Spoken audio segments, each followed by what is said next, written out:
네, 이어서 예. 이제 해상 관련 사고가 또 이제 어떻게 과실 여부를 따지게 되는지에 대해서 또 예. 피해 보상 관련해서 전문가 전화 연결해서 짚어보겠습니다. 조묘진 해상 전문 변호사 전화 연결돼 있습니다. 나와 계십니까? 안녕하십니까? 네, 안녕하십니까? 네, 변호사님.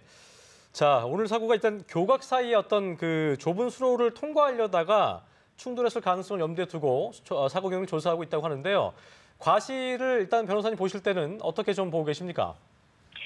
예, 지금 현재 그 사고의 정확한 지점, 네. 그리고 사고의 원인에 대해서 아직 조사가 다 이루어지지 않았고 또 발표가 안 된 걸로 알고 있어서 네. 명확하게 어떻게 된 것이다라고 단정 지을 수는 없습니다만 네. 현재 나와 있는 자료만 가지고 이제 조심스럽게 좀 추측을 해보자면 네. 아마 이 영흥대교가 제가 찾아봤는데 교각 사이가 그렇게 넓지는 않아 보였습니다. 그래서 만약 교각 사이를 지나다가 충돌이 일어난 거라면 예. 결국은 쌍방이 결국은 과실의 책임을 조금씩 다 가지고 있지 않나. 물론 나중에는 그 정확한 조사 보고가 나오면 과실이 누구에게 더 많은지가 또 판단은 되겠지만 예. 보통 그런 경우에는 마주 보고 이제 오다가 이 사고가 일어났기 때문에 아마 각 배에서 그 정확하게 계속 운항에 좀 주시를 했더라면 상대방의 진로라든지 그런 것들을 다 알 수 있었을 것 같습니다. 그런데 그런 부분에 조금 미미했던 게 아닌가라는 생각이 좀 들고요. 그다음에 여러 가지 이유가 있을 수 있습니다. 저기 그 사고 났던 시각 자체가 이제 해가 뜨기 전에 일어난 사고라서 시야가 그렇게 좋지는 않았을 겁니다. 보통 평균적으로 저희가 통계를 낼 때 그 해가 지기 전, 해가 질 즈음, 그리고 해가 뜰 즈음에 제일 사고가 많이 난다는 통계가 있거든요. 그래서 좀 전방 주시를 잘 했더라면 두 선박 중에 그 어떤 선박이라도 좀 피할 수 있었을 텐데 결국은 가장 크게 지금 추측해 볼 수 있는 사고의 원인은 전방 주시 의무가 아닌가 이렇게 좀 생각이 듭니다. 변호사님이 이제 항해사 출신이시기 때문에 여쭤보는 네. 건데요. 아까 이제 저희 김도영 기상 전문 기자가 당시의 시정거리가 4km 정도였다고 하더라고요. 네. 그 정도라면은 그 큰 배가 눈앞에 와 있는데도 보이지 않을 만큼의 그런 거리 아니잖아요. 그런데 4km라고 하면 그렇게 시정이 좋은 상태는 아닌 걸로 보입니다. 아, 그렇습니까? 예, 그러나 큰 배가 가까이 왔는데도 못 볼 정도는 아니고요. 예. 예, 그렇게까지 시정이 나쁜 거는 아니지만 가까이 왔을 때라도 충분히 좀 주의 의무를 다 했더라면 식별이 가능할 수 있지는 않았나 싶습니다. 그렇다면은 그 시속이 상당했을 수 있는 그 9.9톤대의 이 낚싯배가 충돌 직전에 그러니까 배가 좀 더 어쨌든 더 규모가 작기 때문에 작은 규모의 배이기 때문에 좀 충분히 선장이 그 주의 의무를 실행했다면 제대로 피할 수도 있었다고 좀 보십니까 그걸요?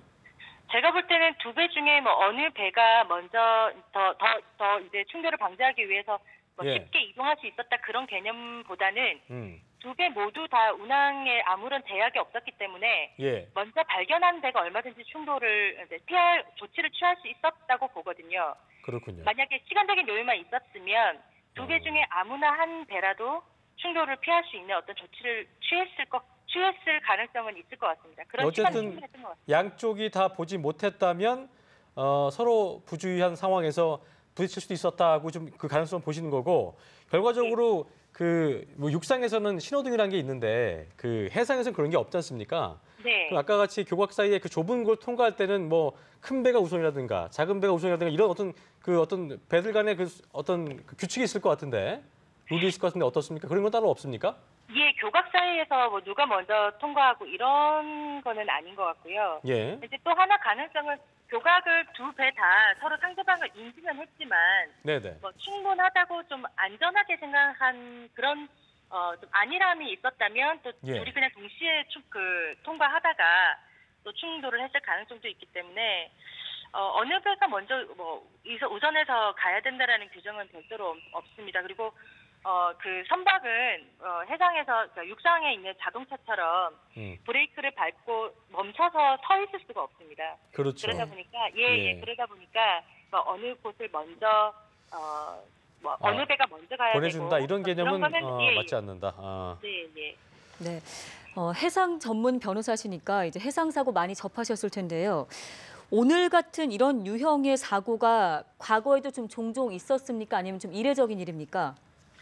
사실 뭐 이 배 종류가 급유선과 낚시 그 선박이지 않습니까? 네네. 이런 경우에 정확하게 이렇게 똑같은 선박의 종류와 뭐 이렇게 해서 케이스가 많이 있었다고는 보이지 않는데 마주오는 상태에서 또는 뭐 교각 사이에서 이런 사고는 이렇게 뭐 굉장히 없지는 않았던 걸로 알고 있습니다. 특히 교각 사이에서 지나는 선박의 경우에는 굉장히 위험이 높기 때문에 이런 경우는 그 가끔 있었던 걸로 제가 알고 있습니다. 그렇군요. 자, 그리고 그 배가 지금 뒤집혔는데요. 네. 파공이 생겨서 뭐 가라앉을 수도 있겠고 여러 가지 어떤 피해 형태가 있겠습니다만 전복이 되려면 어떤 식으로 충돌이 일어났을 때 전복이 된다고 저희가 봐야 될까요? 글쎄요, 전복이 되는 경우는 네.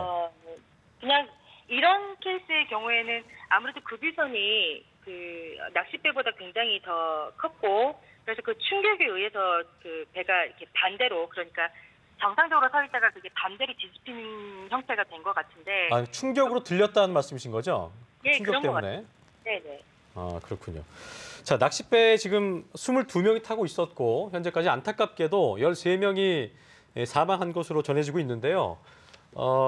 부상자라든가 이분들에 대한 어떤 피해 보상 같은 거 어떤 식으로 좀 이루어지게 됩니까? 이 부분은 아직 조금 조심스럽게 말씀을 드려야 할 수밖에 없는 부분인 것 같은데 네. 정확하게 과실 원인이라든지 과실 예. 비율이라든지 이런 것들도 좀 명확하게 나와야 할 것 같고요.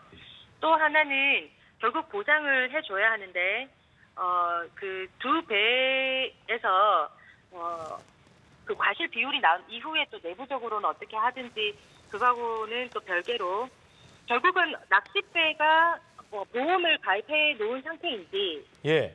보험으로 부부할 수 있는 규모가 어느 정도인지 이런 여러 가지들이 좀 파악이 되어야 할 것 같고요. 낚싯배로 등록이 된 배라고 하던데 그렇다면 네. 기본적으로 등록되려면은 보험은 의무적으로 들어야 되는 거죠? 예, 아마 그렇게 알고 있습니다. 그런데 예. 문제는 그 보험의 규모가 또 어떻게 되는지 저희가 정확하게 안에 계약 내용을 알 수가 없기 때문에 그렇겠군요. 예, 예. 일차적으로는 내부적으로 어떻게 또 이 일을 처리할지는 모르겠습니다만 낚싯배 쪽에서 먼저 보험이나 이런 걸로 또는 뭐 자력이 있다면 네. 보상을 해주고 나중에 과실 비율에 따라서 급유선 쪽에 뭐 구상권을 청구를 하는 방법도 있을 수 있고 그런 명확하게 이 방법으로 간다라고는 말씀드릴 수는 없지만 그런 절차를 밟지 않을까 그렇게 예상은 할 것 같습니다. 알겠습니다. 네, 조묘진 해상 전문 변호사와 함께 자세한 소식 들어봤습니다. 얘기 여기까지 듣겠습니다. 고맙습니다. 고맙습니다. 네, 감사합니다.